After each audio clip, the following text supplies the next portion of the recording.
Okay, good morning mga farmers. Dito naman tayo sa area natin. Kabuling area. Variety RC442. Okay. Paano to siya ngayon? 85 days after transplant. Lipat tanim po ito. Yan.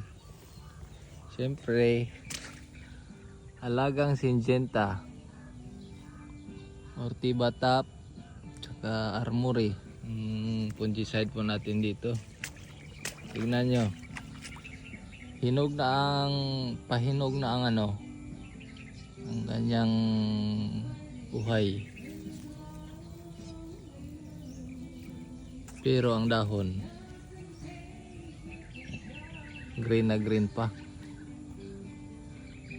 Ayan, yung problema nyo mga kuhan dito sa kabuling, punggos. Variety natin 442 suitable. Siyempre parisan nyo ng Syngenta. Syngenta products.